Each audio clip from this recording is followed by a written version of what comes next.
You walk into a doctor's office, flash your insurance card, and complain about your sore throat.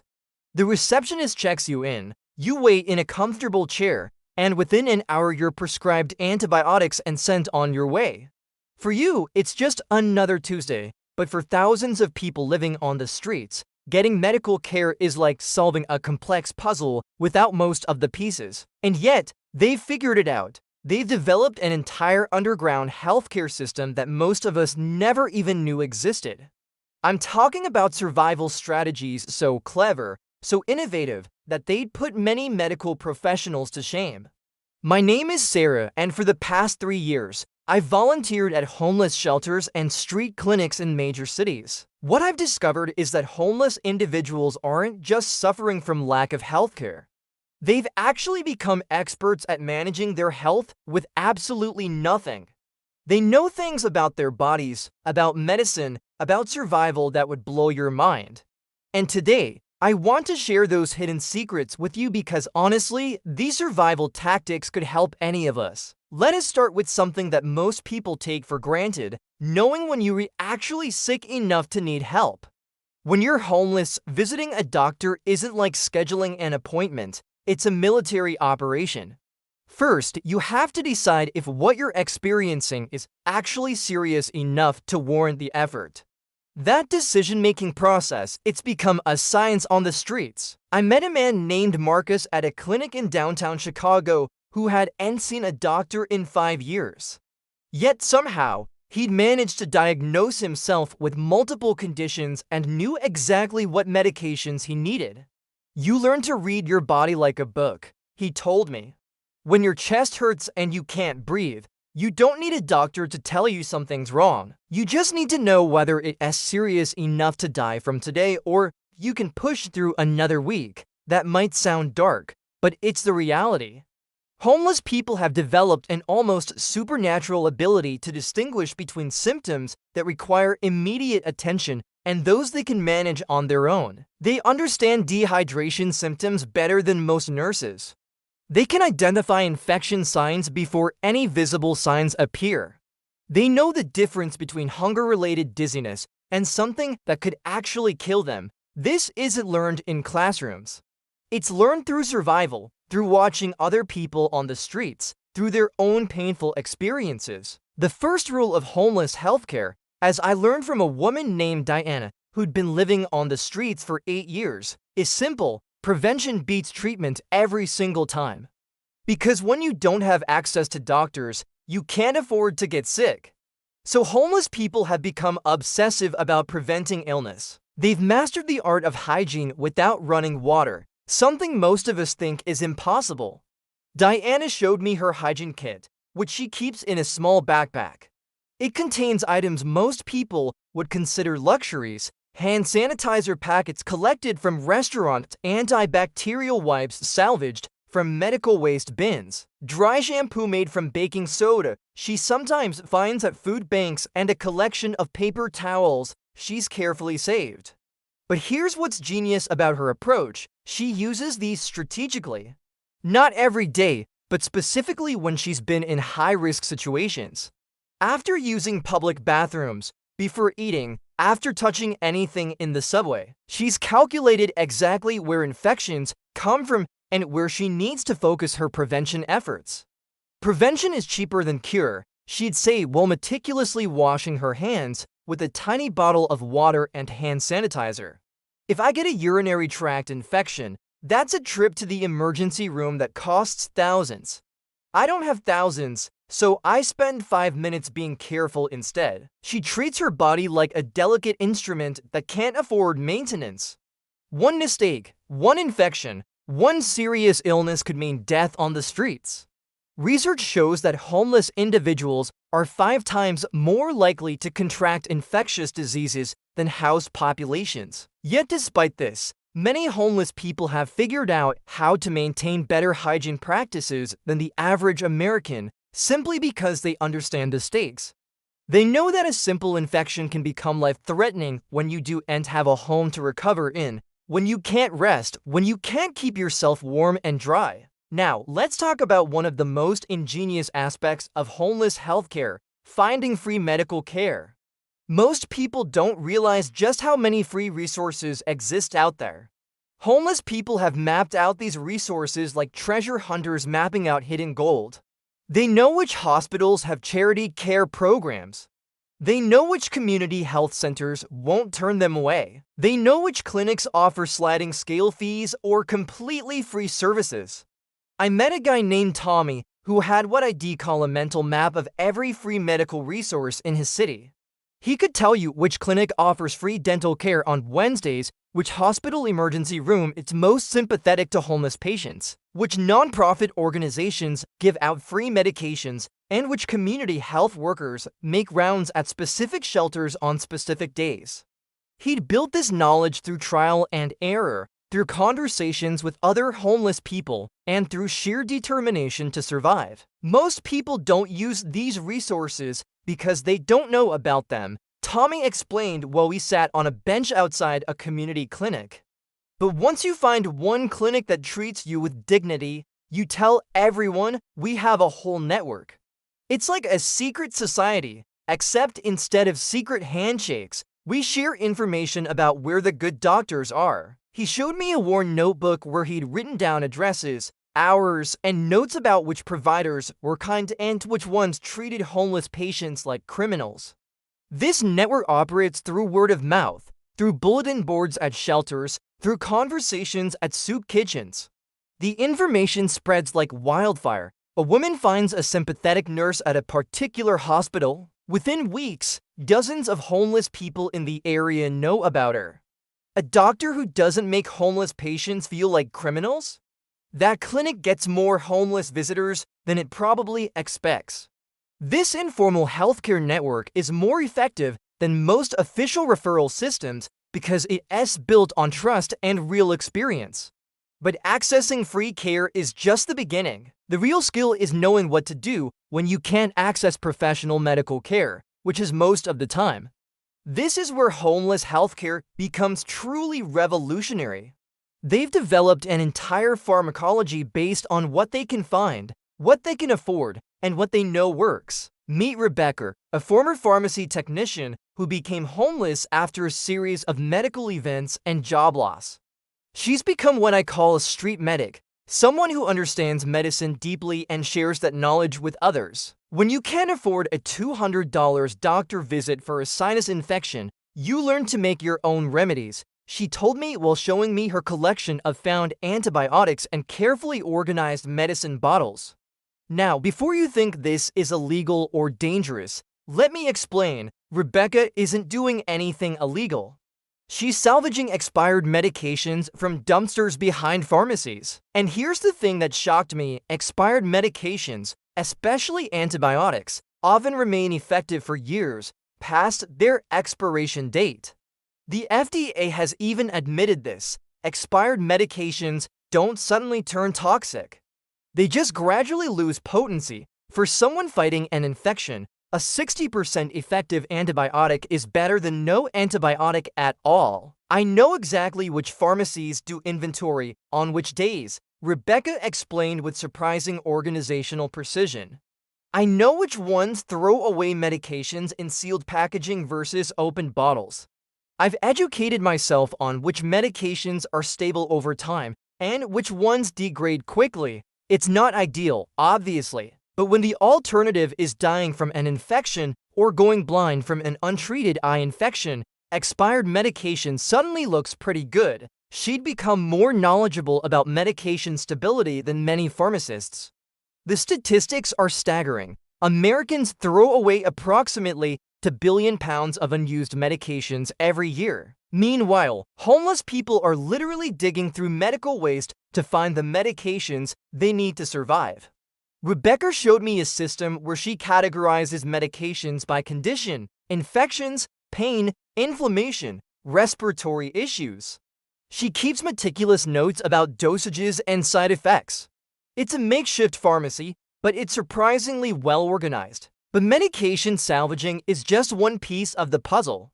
What really amazed me was learning about the herbal remedies and traditional medicine practices that homeless healthcare relies on. A man named James, who worked as a botanist before becoming homeless, taught me about plants that can be found in cities that have genuine medicinal properties. People think you need to go to a rainforest to find medicine, James told me while walking through an urban park. But cities are full of it. Plantain leaves reduce inflammation. Ginger root helps with nausea and inflammation. Willow bark contains salicylic acid, which is basically aspirin. Thyme is an excellent cough suppressant. The problem isn't finding these things.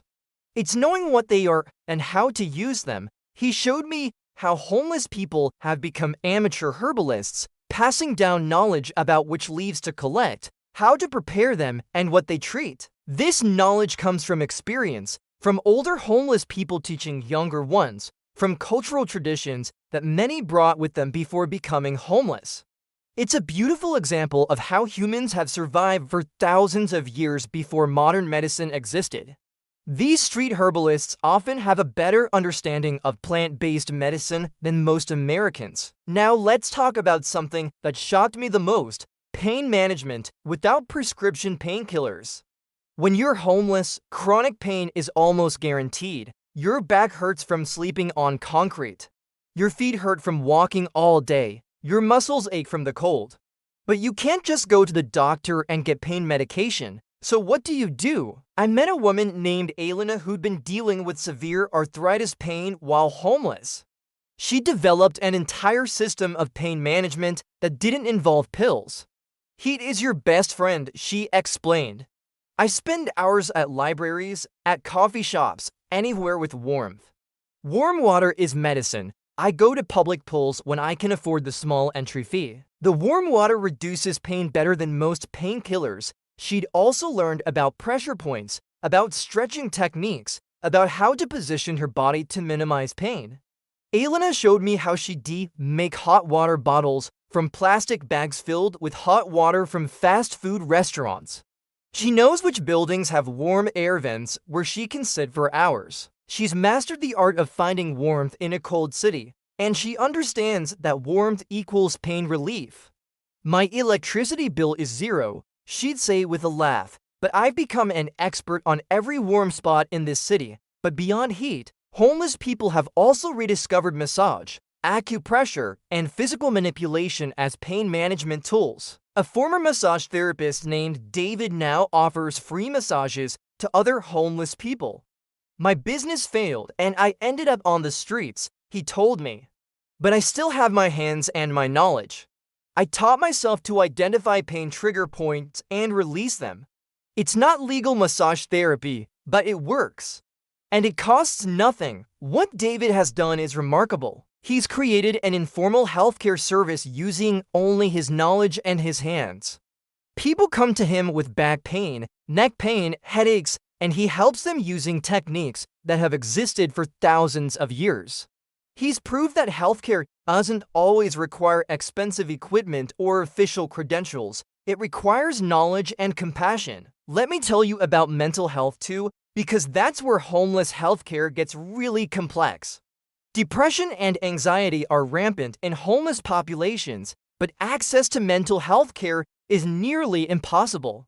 Yet I met a man named Robert who'd become an unofficial therapist to his homeless community. I had to learn this on my own, Robert explained.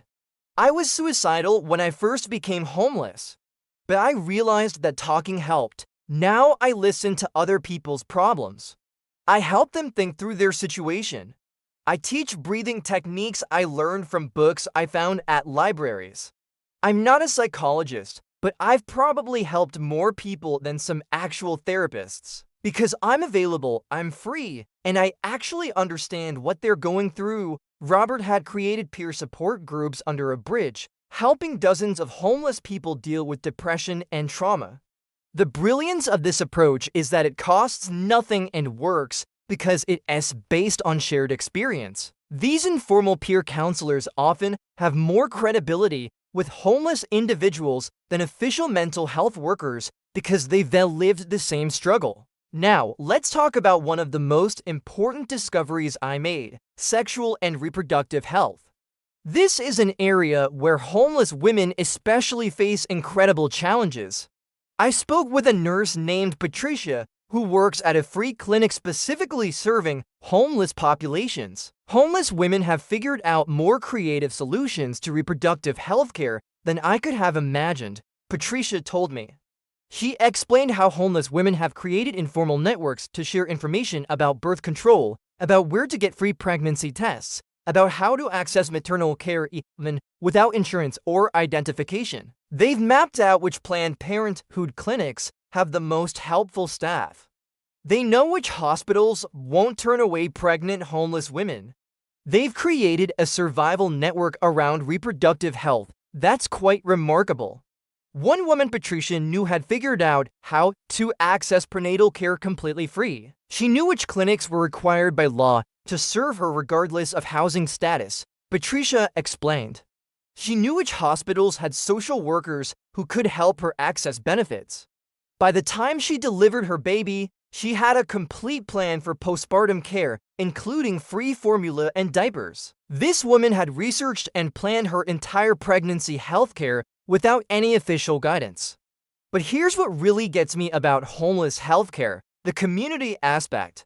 Homeless people have developed such strong support networks around health that it rivals many official healthcare systems. They share medications, they share information. They watch out for each other. A woman I met named Sophia had become an expert on wound care and infection prevention. She'd help other homeless people clean and dress wounds, teach them how to recognize signs of serious infection, and help them decide when they needed to go to the hospital. "We're all we've got," Sophia told me while carefully cleaning someone's infected foot wound. "So we look out for each other." I learned wound care from a nurse who became homeless. Now I'm teaching others. When someone gets seriously injured, we all pitch in to help. We share antibiotics. We share pain medication when someone finds it. We monitor each other for signs of serious illness. This informal healthcare system is built on compassion and mutual aid. The statistics about homeless health are heartbreaking. Homeless individuals have an average life expectancy 20 to 30 years shorter than house populations. They suffer from diseases like tuberculosis, HIV, and hepatitis at rates much higher than the general population. Yet despite these terrible odds, many manage to survive and even thrive using these hidden survival tactics. What struck me most was realizing that homeless people aren't just victims of a broken healthcare system. They're innovators who figured out how to provide healthcare for themselves and each other using creativity, knowledge, and community support. They understand preventive medicine better than most Americans. They become experts at accessing free resources. They've learned how to self-diagnose and self-treat. They've created peer support systems that work. This doesn't mean the system isn't broken. It absolutely is. Homeless people shouldn't have to dumpster dive for medications or rely on expired antibiotics. They shouldn't have to choose between food and medicine. They shouldn't have to risk their lives to access basic healthcare. But the fact that they've figured out ways to survive despite these impossible odds speaks to human resilience and ingenuity. The hidden survival manual that homeless people have created through experience and shared knowledge is a testament to human adaptability. It's also a stark reminder that our healthcare system has failed millions of people. When people have to become their own doctors, their own pharmacists, their own therapists, and their own nurses just to survive, we know something is fundamentally wrong. But there's hope in this story too, because if homeless people can figure out how to stay alive using scraps and ingenuity, imagine what they could accomplish with access to proper healthcare, housing, and support. They've already proven they're resourceful, intelligent, and determined. They deserve a healthcare system that treats them with dignity and gives them a real chance at health, not just survival. That's the hidden survival manual of homeless healthcare. It's a story of tragedy, yes, but it's also a story of human courage, community, and the incredible will to survive against impossible odds.